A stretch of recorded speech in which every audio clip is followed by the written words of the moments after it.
for joining us today. We have our special guest with us, Christina Hill, and I'm going to let her kind of talk about who she is and what she does now. So go ahead and let them know who you are and what you do. I am the daughters of Pastors Gene and Sue Lingerfeld. So I was born and raised here at Faith Christian Center. Grew up here, loved it. I went to Evangel University for my master's degree, met my husband, Derek, and I was serving in church, and he was working off duty as a police officer directing traffic. At special events, we'd see each other, and nursery supervisor thought we should meet, but he didn't want to be set up at the time. So he tracked me down like he does, with recognizing what kind of flashy car that I drove at the time, and he knew what services I worked or special events, and then he did his social media background and found me on the Facebook so he could figure out what kind of girl I was before he, made his first move. But it took a few months. Yes. But I went to Evangel University and studied psychology and school counseling. I love learning about people and why they do what they do, and I still teach adjunct faculty classes for Evangel University about healthy relationships. That's part of what I do when I'm not mom and wife, and volunteering at my girls' school. Yes, and we wanted to do this because we realized that parents have to be proactive in raising their kids. And so on this podcast, we're going to be talking about different areas, different things with different people. And today we're going to focus on what I call the single most important decision for a teenager or a young adult outside of making Jesus Christ the Lord and Savior of their life, their friends. Big time friends. But today we're going to be looking at the perspective from parents. How do parents control who their kids' friends are? And some practical things. Because I know you've seen this wreck some people and you've seen it help people. Yeah, and a lot of kids aren't introduced to evil things in their own home. That's something my parents always told us growing up, so you can't go to that slumber party, you can't go to that event, you can't go to that concert because you're not introduced to evil things in our house, but I can't control what you're introduced when you're not at home. So they were very selective on who we spent our time with. Mm-hmm. And of course, being teenagers, you find a way to manipulate or lie or try to get around the system a little bit. Never. Teenagers do that? Yeah, never. They're crafty, those teenagers, trying to figure out how to get around the system. But right. You have to be proactive in your parenting. And I agree now that I'm a parent, looking back, and I am grateful for the things that my parents did. And then also trying to keep up with today's world on how to parent my own kids. Yeah, because it's completely different than it was even 10 years ago. Yeah. With what's going on in society, what's going on around us. I mean, we laugh that we didn't have cell phones when we were right. 16, 17, 18. We got our first Nokia phones that didn't do anything but the little snake game and right. bill you per text message. Right. Now you hand kids these smartphones, they can take them anywhere. Computers, show them anything. basically. Yeah, mini computers. Yeah. And people can send them all kinds of images, or they can send their own, and you're handling someone that was just a couple years ago in elementary school, this thing that can do all this stuff. And then if you aren't proactive and you aren't paying attention, you can lose them right. to that. Right. And in getting ready for us to do this, I was thinking about how that we talk about peer pressure when it comes to teenagers all the time, and adults are harping on teenagers about peer pressure, which is a real thing. But how parents fall into this peer pressure of not getting involved with their kids' lives, not finding out who their friends are, to kind of fit this image that the world tries to put up there that a parent is supposed to do. But as you know and I know, parents are not there to be friends. They're there to be parents. Right. Exactly. And I would say the biggest thing that a parent can do is to be present. And I know with jobs and responsibilities, it is hard 100% of the time to be present. But I would say if you're with your kids and you can, when they come and talk to you, especially as teenagers, because teenagers will be like, fine, my day was fine. Right. How are your friends? Fine. Right. What's wrong? You've been different lately. Nothing. Right. But when they come and talk to you, put the phone down, close the laptop, take those minutes as precious, because if they're coming to actually have a conversation with you, there's something on their heart that's been on their mind, and they're going to share it with you. Right. And it could be trivial. Could be about a sports game coming up, could be about a class at school, or could be about a friend issue. Right. But if they know that they are important enough that you'll stop and you'll pay attention, they can come to you when it's something that's more difficult to talk about. Right. Right. I remember I was a master at the silent treatment. I was a No way. I was a master at it. You know, me and my dad, and even my son, that we don't talk very much. So I know it's hard for some people to believe, but it's true. But you know, he would ask me, "How was your day?" "I'm fine." You know, but really, I was sending a message to him by just that one word, that there's something that really bothers me. Mm-hmm. You know, and you kind of have to dig deep and be consistent. Don't just drop it, but keep. I mean, you don't want to badger your teenager, but at the same time, we're going to have these conversations. Mm-hmm. Whether you like it or not, whether it's uncomfortable or not, we're going to have these conversations. Right? Yeah. And you can always tell when they're acting out, when they're back talking, or they're rolling their eyes, or they're yelling, or they're being awful to their siblings. There is a root cause. And Right. almost always it's a friend. Right. Someone at school, some kid at school. Recently with our daughter, she was treated unkindly at school, and she was told some pretty mean things. Well, she didn't come home and say, "This kid was mean to me at school today, and here's what they said." She lashed out at her sister. Right. She was very mean, and she talked back to me, and I thought, oh, here's a new bridge to cross, and you're not Right. quite the teenager yet. Right. But there had to have been a root cause, because that's not her personality. So I'd say, parents, pay attention. If there's something different in your kid, you know, like I sent her to have some quiet time to herself, and then I said, we're going to have this conversation, and you're going to tell me what's going on. Right. You can always come to me, but I want the truth. Right. So then she came and she told me what was said to her. And I said, so the things you're saying to your sister, the way you're treating us, is how you've been treated probably several times now. Yes, it is. And we worked through that with her on, Right. you know what, that's probably not a real friend. That's not a kid we want to hang around. That's a kid we're going to pray for. But we're not going to let their attitude become our attitude. Right. And we're not going to treat other people that way. Right. And you can stand up for yourself and say, you know what, don't talk to me like that. And then walk away and find other friends to be friendly with. Right. And play with. So you have to kind of define with them what a true friend is. Yes. Because they're not going to learn that from movies. They're not going to learn that from music.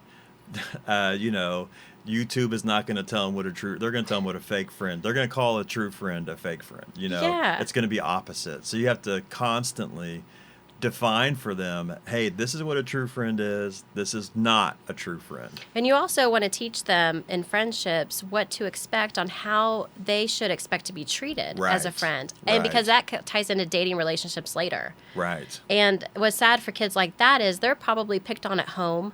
They have a sibling or a parent that doesn't treat them right, and so they come to school and they lash out, or they treat people like that because that's what they know. Right. But it's important for your kids to know, you know what? No, that's not how a friend treats me, and I'm not going to accept that. You're not a true friend, and to find other friends. Another example I have is that if you're a parent and you are trying to get to know your kid and their friends, get to know their parents. The Right. parents of those friends. Right. Spend some time with them at the ball games or whatever school events coming up. Or if you're meeting them somewhere for an activity, talk to their parents. Get to know them. If you get a weird vibe, then that probably means your kid should find a different friend. Right. And get to know them and listen to that small spirit inside of you, that still small voice of, you know what, this doesn't feel comfortable. Something's off here with this family. Right. Tell your kid, hey, I'm sorry, but you can't go to that party. We're not going to do this event over here. We're going to instead do this. Right. So like you talked about your husband checking you out online on the Facebook before he even asked you out, right, doing his reconnaissance work. Yes. Right. That's what you have to do with these families, because there's information out there that people put out there in public all the time. And if they're going to put out on public, then it doesn't hurt to check out the fruit. Doesn't. And to know, okay, well, what do they really believe? What do they Right. say? Oh, what places do they go to? How did they raise their kids? I mean, and to do a little bit of background work yourself, and then also to get to know those kids Right. that your kid is being friends with. Right. Because what Christians do is Christians say, well, we have to accept everybody. Right. Well, Love them. we have to love everybody. And this is a huge problem because you have to use wisdom at the same time. And you have to realize your home that's your home. So I'm not going to let anybody in my home that is going to preach a different message, or maybe they're drinking all the time, or maybe they got this going on or that going on. And it's just, this is my family, right? This is I'm in charge of my family, not in charge of your family, and I can love you. I like what Pastor says. I can love you from a distance, right? I mean, right. But in our home, it's peace. Right. We teach our kids how we want them to believe. We teach them to love God, to follow Him, and we don't let certain things come into our home. And at that time, we don't let people come into our home that's going to take our peace and our joy, and teach our kids things that's not what we believe. Right. And you can't feel bad about it. No, you can't. It doesn't mean you're not walking in love. Right. It means that your number one job as a parent is to protect your kids.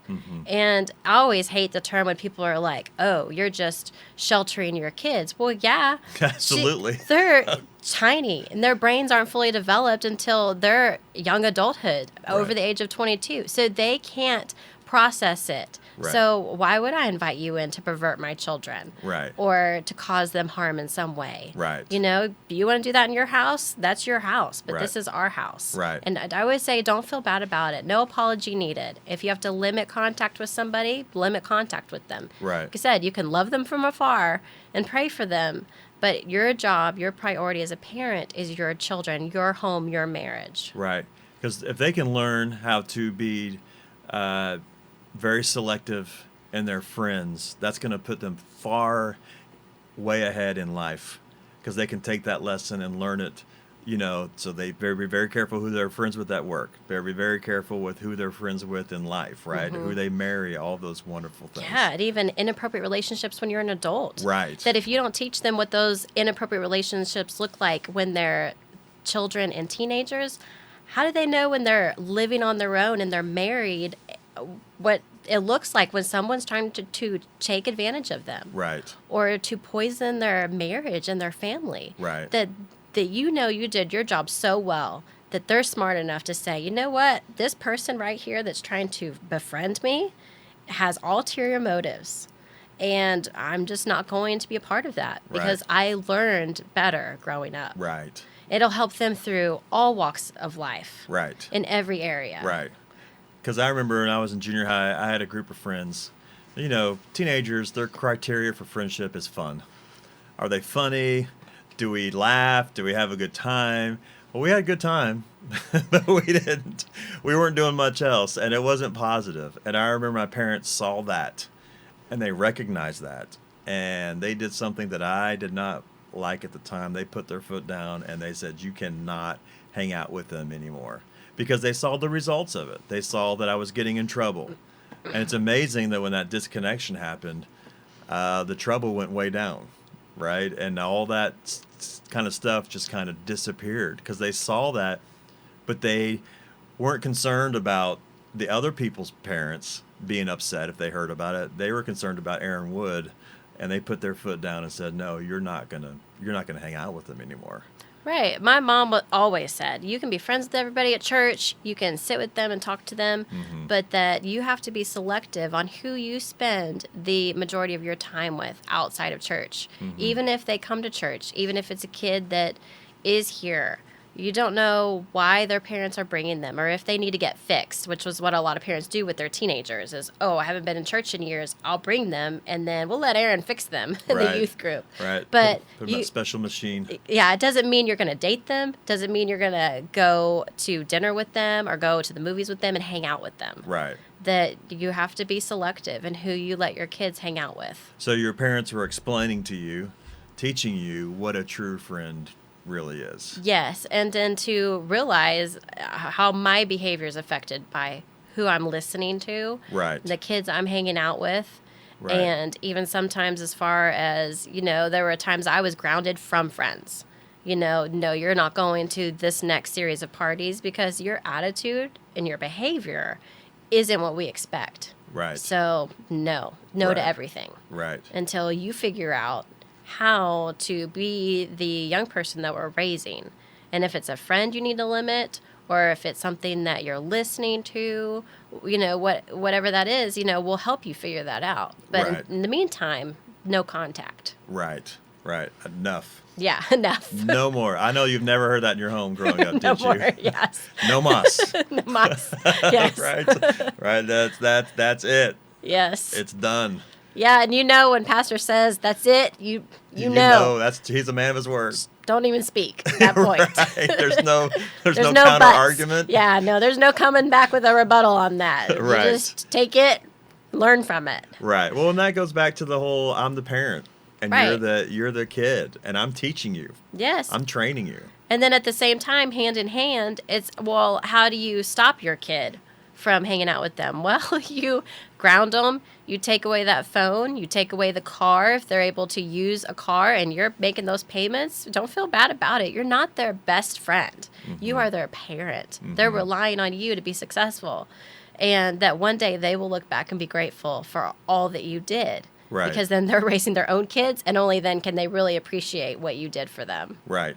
Because I know from my perspective, I see it because of being a youth minister for all these years. It's like you see the same thing over and over and over. But you work with young adults, and you know that you have to keep. Just because they're young adults doesn't mean you're done inspecting their friends or meeting their friends or whatever it may be. Because they still have that process of reasoning out going on. Mm-hmm. Right? I mean, they still are trying to form all the ways they think through things. Right. And it takes years. And so, like Pastor always says, your job is not done until your kid is well educated and well married. Mm-hmm. And that's when you can finally be in a different place in your parenting. But you're still there to offer guidance and teachable moments and just advice to help them. Right. But even in the late teens, early 20s, they still need you. Right. In this crazy world that we live in. Mm-hmm. And so even if you have a teenager that's about to graduate high school, don't think that, oh, well, now I have to let go because they're an adult. No, they still need you more than ever. Mm-hmm. Absolutely. I'm in that phase right now. It's even more because you got to inspect. Yeah. Right. Who your kids are hanging out with. Even when I lived in Missouri and had an apartment, my dad, Yes. Was very clear. These are my expectations for you and how you lived your life. I expect you to be in church. Right. I expect you to be volunteering in church. Right. Which thankfully, that is eventually how I met Derek. Right. That if I would have been like, well, he can't know what I'm doing, and I would have been living a different life, I would never have met Derek. And who knows where I would be. Right. But if you have trained your child and now they're a young adult and they're living on their own, you can say, you know what? These are my expectations for you. I'm helping you pay for this. So Right. I expect you to be in church, volunteering in church. I expect you to be back at your apartment before this hour because nothing good happens after that hour and your safety is a concern. Mm-hmm. And that I expect you to go to class and make a certain GPA Right. and earn your degree to be successful in life. And you know Right. what? Kids have to realize, or young adults have to realize, if they do those things, they'll be set up for success. Right. And hopefully you've trained them along all of their years Right. that they will do the right thing and can hold themselves accountable at that Right. point. Right. They don't need you to hold their hand so much as they just need you to say, I still have expectations for you Right. and how you live. But if you've done what all you can do at that point, hopefully they would go to church, be plugged into church, and be attending, and then be able to be ready for that next part of their life. That's the most wonderful telephone conversations I have is when I'm talking to my kids who are in college and they go, I got to go, Dad. I'm going to church. So that's Yes. Or I'm going to class. It's I'm like, I'm going to class or I got to study. Right. Okay. Best no thing problem. you can do. Absolutely. Yes, please go. Please go. But yeah, I mean, if you call your young adult or your teenager and they don't sound well I mean, parents know. Yes. Then I would say your job is to be there. Right. To figure out what's going on. How can you help them and set them up for success? What do they need? Right. Do they need to be closer to you at home? Then do that. Right. Do they need more guidance, more instructions? Figure out how to do that and be there for them. Right. But I would say as a parent, if we're talking about those teenage years with friendships, don't back down because you're worried about hurting their feelings or Right. making them uncomfortable. Right. My parents always said, it's not my job to be your friend. Right. It's my job to be your parent. Right. And it is true. Right. You only appreciate that when you are a parent and you see, my job right now, it's uncomfortable, Right. but I'm here because I'm your parent. Right. And keep at it.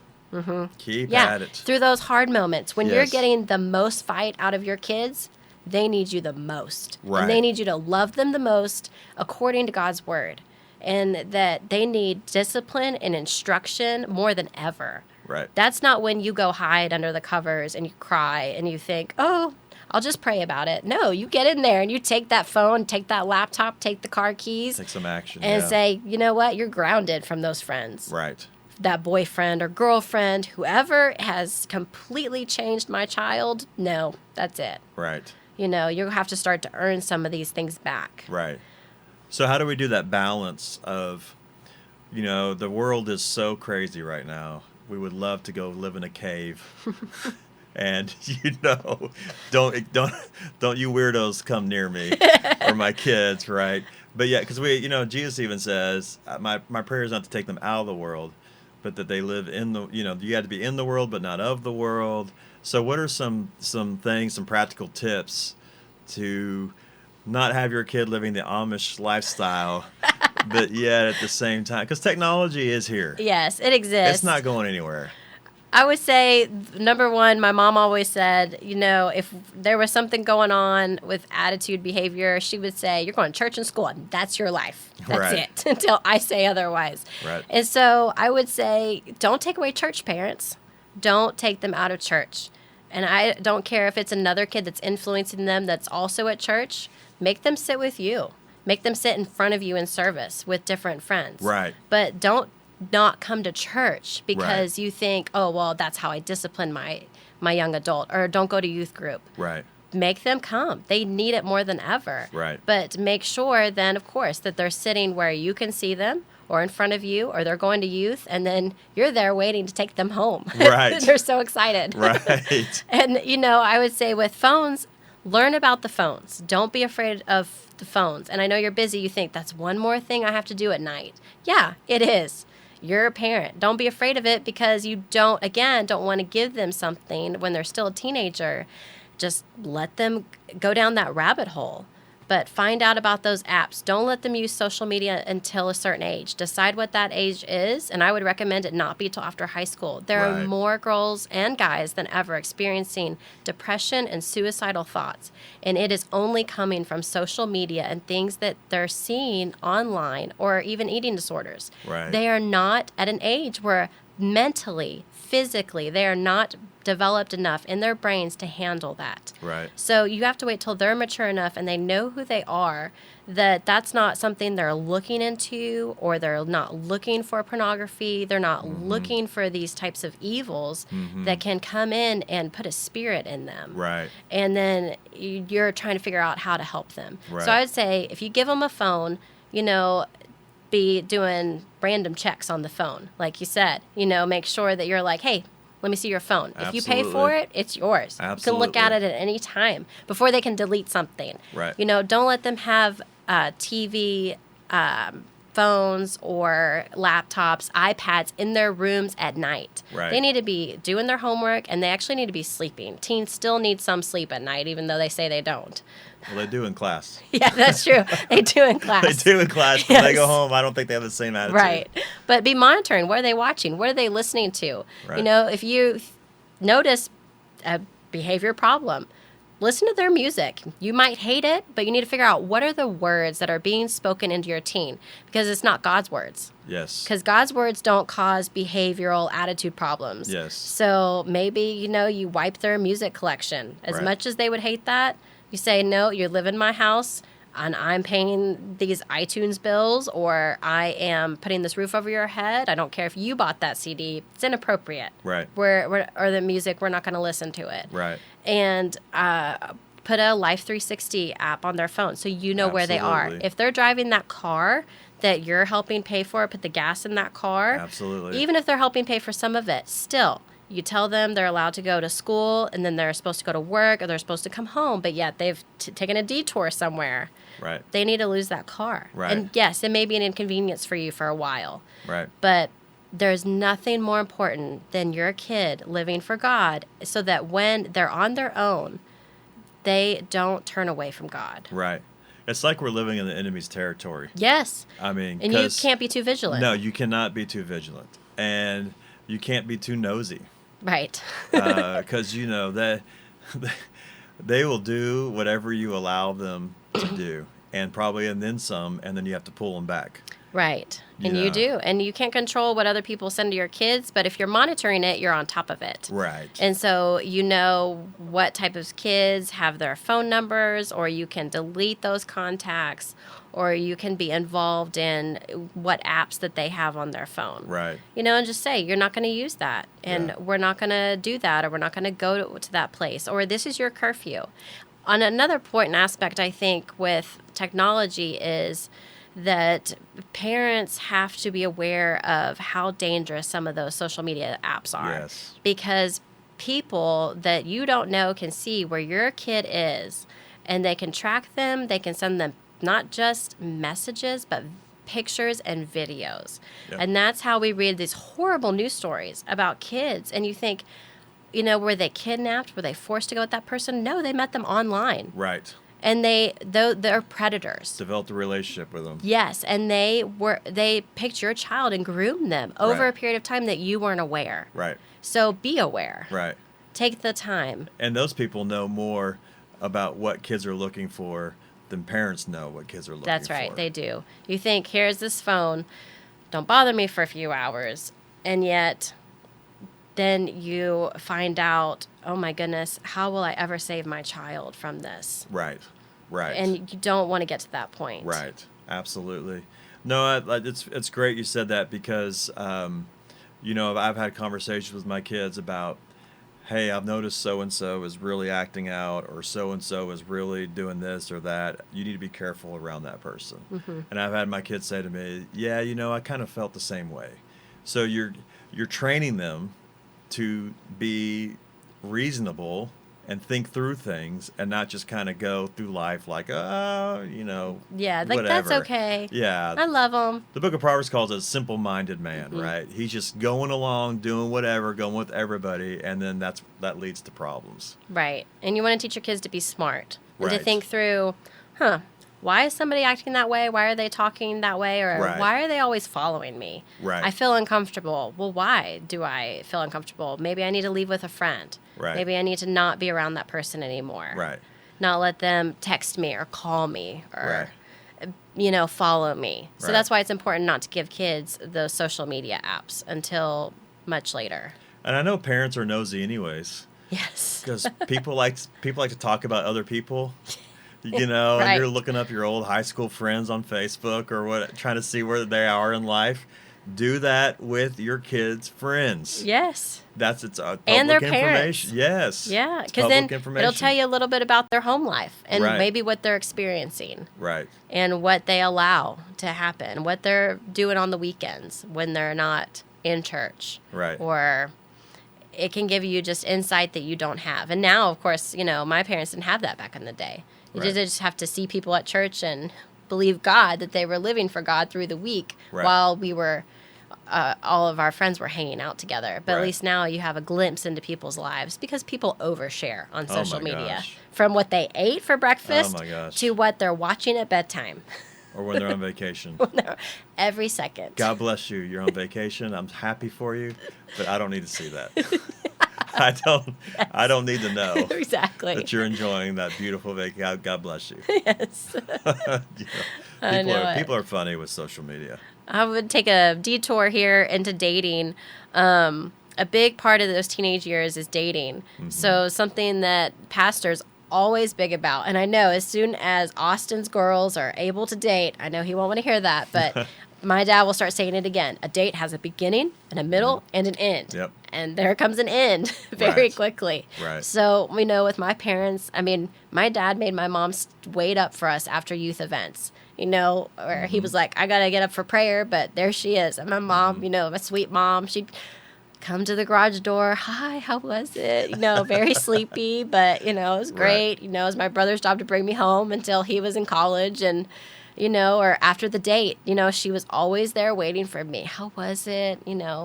Did you have a good time? And I went through a phase, and I'll just be honest with this, in my late teens and early 20s where I had the opportunity to go on a date with somebody, and my dad goes, "You're not dressed yet. Are you not going?" And I said, "I don't really want to go."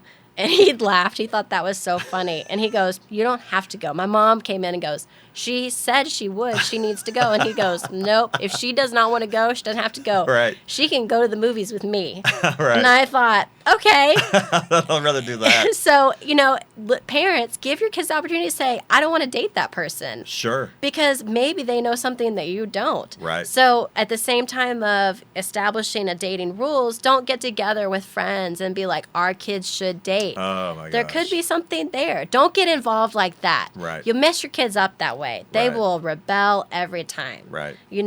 But just say, you know what? Even if they seem like a nice church kid, if your kid's not really interested, that's fine. Right. But then set those dating patterns for them that, you're supposed to be home by curfew. If you're not, there's consequences for that. Right. Austin learned that, unfortunately.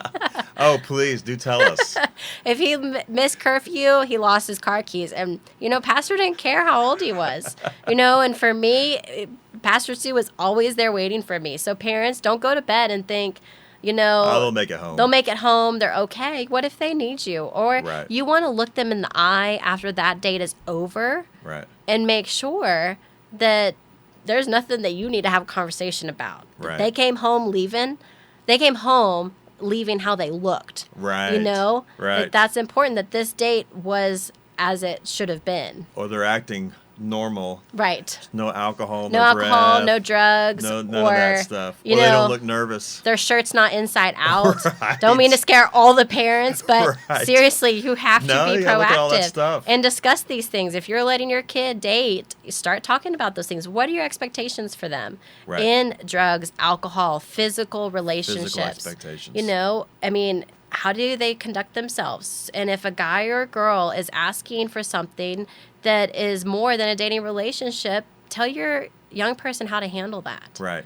And what's appropriate for dating Right. and what's not appropriate for dating. And always remind your girls, the wrong guys will be after you because you're considered easy, and that Yes. spreads. But Yes. if they know you're a woman of virtue, then they will be less likely to try that. And if Right. you're a dad that's on that front porch saying, "Hi, how are you? It's great to meet you," and you have a nice conversation that'll scare them, Right.